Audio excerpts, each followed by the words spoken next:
pour ce moment. Nous allons partager ces moments avec lui. Sois avec nous, Seigneur.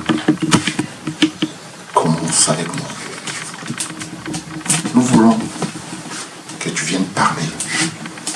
Béni sois-tu, nous avons ainsi prié au nom puissant de Jésus-Christ. Et nous disons Amen, Amen, Amen. Amen. Acclamons le Seigneur. Alléluia. Acclamons le Seigneur.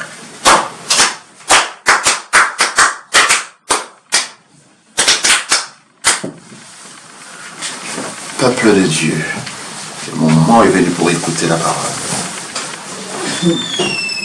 Le thème de la parole.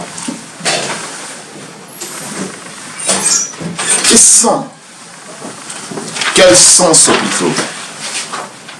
Quel sens donnez-vous au sacrifice de Jésus? Quel sens donnez-vous au sacrifice de Jésus? Nous allons appuyer cela dans l'épître de 2 Corinthiens, chapitre 5, verset 15. 2 Corinthiens 5, verset 15.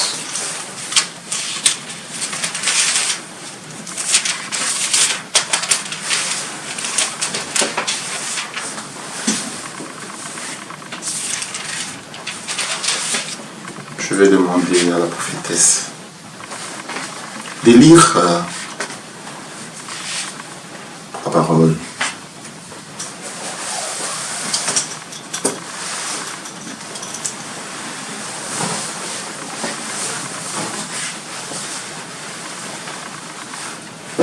Deux Corinthiens 5 plutôt, 2 Corinthiens 5, verset 15.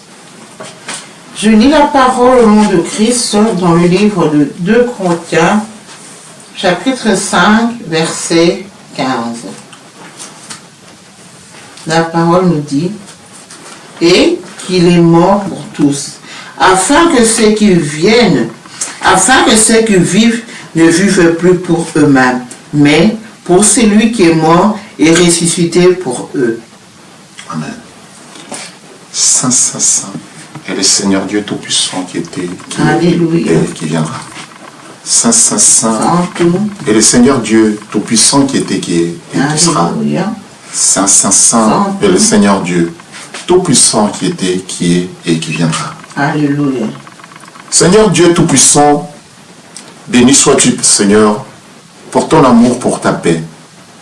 Gloire te soit rendue, Papa, parce que le moment est venu que tu puisses nous parler. Merci, Papa. Merci pour la parole et merci pour avoir utilisé ta servante pour qu'elle puisse, Seigneur, nous conduire dans la lecture sainte. Je remets ce moment entre tes saintes mains. Nous disposons nos cœurs pour que tu puisses nous parler. Nous disposons nos cœurs pour que tu puisses s'aimer une bonne semence. Seigneur, je me remets entièrement entre tes saintes mains. Circoncis ma langue, afin que tout ce qui sortira de ma bouche ne vienne pas de moi, mais vienne directement de toi, pour que tu puisses parler à ton peuple. Béni sois-tu, Seigneur. Nous avons ainsi prié au nom puissant de Jésus-Christ et nous disons Amen, Amen, Amen. Alléluia. Êtes-vous dans la joie? Êtes-vous vraiment dans la joie? Amen. Je suis dans la joie quand on me dit allons à la maison de l'Éternel. Et dans la maison de l'Éternel, on trouve ce qui est bon, on trouve ce qui est meilleur pour notre vie spirituelle tant que charnelle. Parce que dans la maison de l'Éternel, nous nous rapprochons de Dieu. Et quand nous nous rapprochons de Dieu, les horizons s'éclaircissent. Ici, bien évidemment, Jésus-Christ, le thème de la parole que le Seigneur nous demande, c'est comme une question. Quel sens donnez-vous au sacrifice de Jésus? Si je pose à chacun de nous ici une question, avec ces sens, avec ces phrases, cette question, chacun va répondre à sa manière.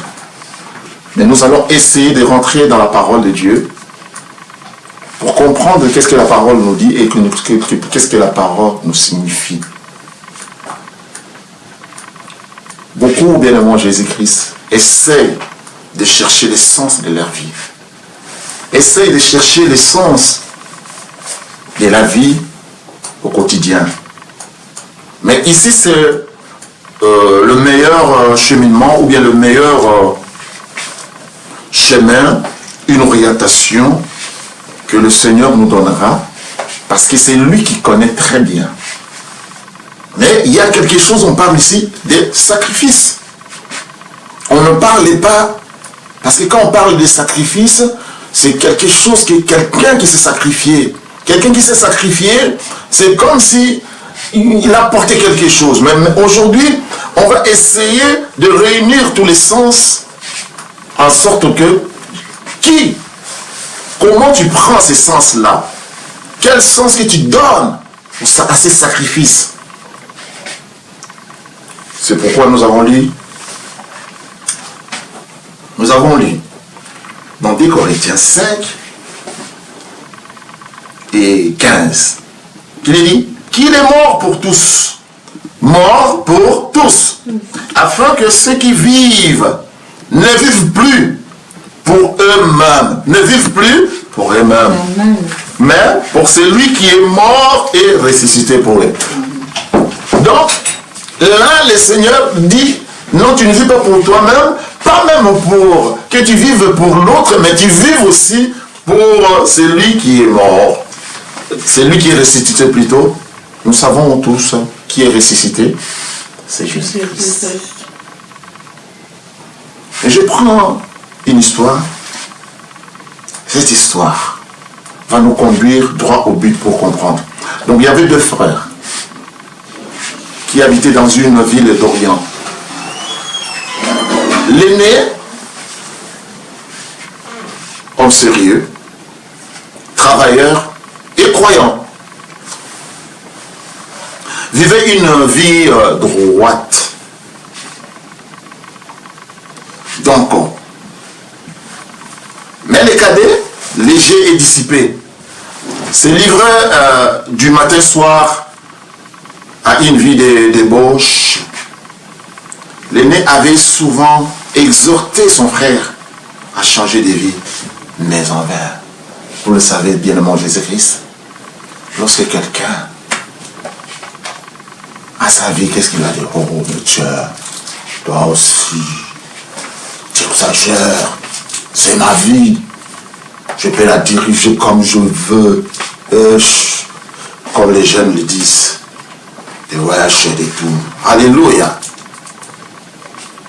Amen. Amen. C'est vrai. Les jeunes aimaient cela, aimaient savourer sa vie. Mais un soir, les coups violents furent frappés à la porte. Le frère aîné s'est hâte d'aller ouvrir. C'était son frère. C'était le cadet, son cadet, qui était là. Il était pâle.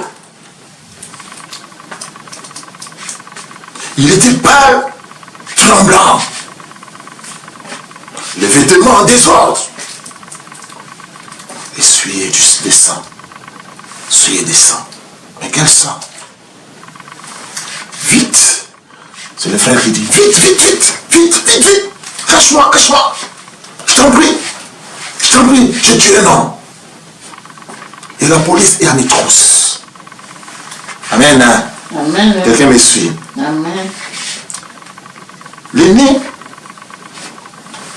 aimait son frère. Il lui dit, donne-moi tes habits. Donne-moi tes habits, je vais les mettre, toi, mais les miens. Et il les poussa, comment? Il les poussa ensuite dans la chambre voisine. Peu de temps après, les policiers arrivent. Quelqu'un me suit? Amen. Et les policiers arrivaient. C'est toi qui as fait le coup. Il s'adresse à qui? Ah, c'est lui qui a mis les vêtements de qui? De son cadet. C'est toi qui as fait les coups. S'écria les premiers.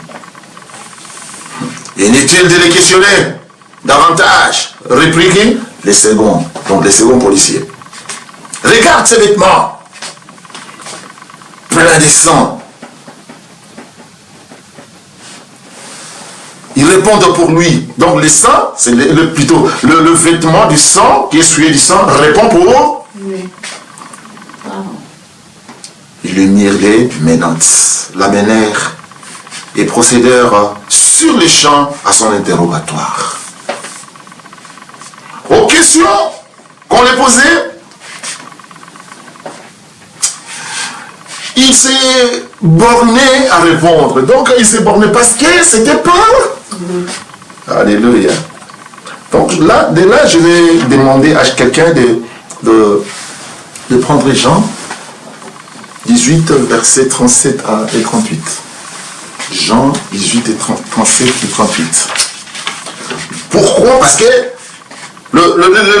l'aîné était borné, n'arrivait pas à répondre vraiment, n'arrivait pas à répondre.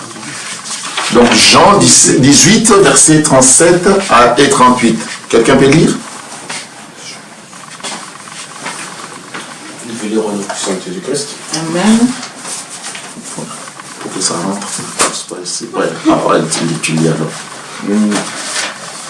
Pilate lui dit, qu'est-ce que c'est la vérité? Après avoir dit cela, il sortit de nouveau pour aller vers les Juifs et leur dit, je ne trouve aucun crime en lui. Alléluia. Tu peux encore lire? Pilate dit, lis. C'est 37-38. Oui, 37-38, c'est ça vraiment. Oui, j'ai juste lu. Oui, et puis 38. Pilate lui dit, tu es donc roi. Jésus répondit, tu le dis, je suis roi, je suis né et je suis venu dans le monde pour rendre témoignage à la vérité. Quiconque est de la vérité, écoute ma voix. Pilate lui dit, qu'est-ce que c'est la vérité? Après avoir dit cela, il sortit de nouveau pour aller vers les Juifs et leur dit, je ne trouve aucun crime en lui. Je ne trouve aucun crime en lui. Alléluia. C'est vraiment quelque chose un peu compliqué.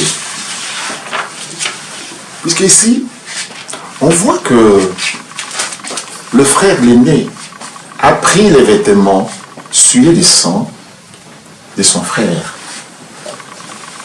Et il a pris, c'est ce qu'il fait, qu'est-ce qu'il avait fait? Il a pris quoi? La place. Amen. Amen. De son frère. Amen. Ici, on pose Jésus-Christ des questions. Est-ce que ces questions-là, la réponse correspondait à son arrestation? Non. C'était aussi, on peut dire aussi, c'était un peu borné Jésus-Christ. Donc, parce que s'il avait voulu expliquer à Pilate la réalité des choses, Pilate n'allait pas comprendre. Puisque entre Pilate et les Juifs, donc les Romains et les Juifs, ne s'attendaient pas. Mais lui, Jésus-Christ, n'était pas venu tout simplement pour les Juifs, mais il était aussi venu pour ces Pilates-là, qui était comme son juge. Il lui dit, donc quelque part aussi, cette réponse-là, la personne qui répondait aussi était bonne. Mais c'est pourquoi Pilate n'arrivait pas